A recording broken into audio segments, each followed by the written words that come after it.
Hi hello welcome back to our channel. ఇవాల్టి recipe ఏంటనుకుంటున్నారా? నోట్లో వేసుకుంటే వెన్నలా కరిగిపోతుందండి. అదే అండి మేతిచూర్ లడ్డు అండి. బూందీతో పని లేకుండా సింపుల్గా క్విక్గా అయిపోయే రెసిపీ అండి. ఇంట్లోనే ఈజీగా చేసుకోవచ్చండి. మనకి బూందీ అవసరం లేకుండా నేను చెప్పే ప్రాసెస్లో చేసి చూడండి. ముందుగా ఒక గ్లాస్ వరకు గోధుమ రవ్వ తీసుకోవాలండి. అదే గ్లాస్తో షుగర్ అనేది కూడా తీసుకోవాలి. ఇప్పుడు కడాయి పెట్టుకుని అందులోకి 1 టేబుల్ స్పూన్ నెయ్యి యాడ్ చేసుకోవాలండి. నెయ్యి కాస్త కరిగిన తర్వాత అందులోకి జీడిపప్పు వేసి మంచి కలర్ వచ్చే వరకు జీడిపప్పు అనేది వేపుకోవాలండి. అదేవిధంగా జీడిపప్పు వేగిన తర్వాత కిస్మిస్ యాడ్ చేసుకోవాలి. అదేవిధంగా కాస్త గుమ్మడి గింజలు యాడ్ చేసుకోవాలండి.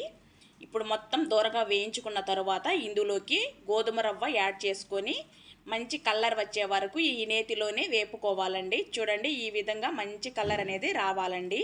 అప్పుడే మనకి మేతిచూర్ లడ్డు అనేది కరెక్ట్గా మంచి టేస్ట్ వస్తుందండి. ఈ విధంగా గోధుమ రవ్వ వేగిన తర్వాత ఇందులోకి షుగర్ కూడా యాడ్ చేసుకోవాలండి. మనం 1 గ్లాస్ చక్కెర వరకు తీసుకున్నామండి. ఇప్పుడు మొత్తం మిశ్రమాన్ని మరొక్కసారి ఫ్లేమ్ సిమ్ములో పెట్టుకుని వేపుకోవాలండి. ఈ మొత్తం ప్రాసెస్ కూడా ఫ్లేమ్ అయితే సిమ్ములోనే పెట్టుకొని ఖచ్చితంగా వేపుకోవాలండి. ఇప్పుడు ఇందులోకి ఇలాచీ యాడ్ చేసుకొని మరొక్కసారి మొత్తం మిశ్రమాన్ని కలుపుకోవాలండి.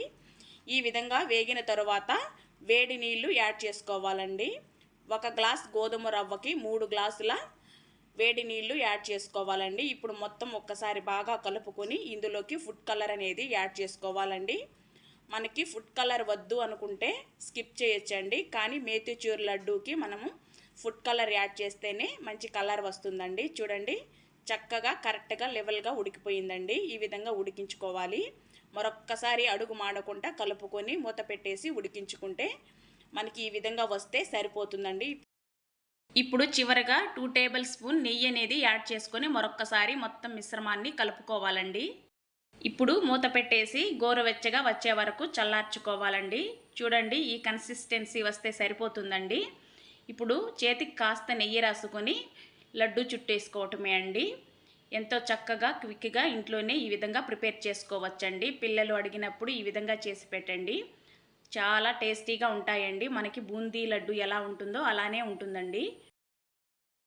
మనకి మేతిచూర్ లడ్డు తినాలనిపించినప్పుడు బూందీ పట్టుకోవటం, దానికి గెరట లేదు అనుకోవటం చాలా కష్టమైపోతుంది కదండి. ఈ విధంగా మీరు చేసుకున్నారంటే చాలా సింపుల్గా, ఈజీగా, క్విక్గా అయిపోతుందండి. ఒక్కసారి మీరు ట్రై చేయండి.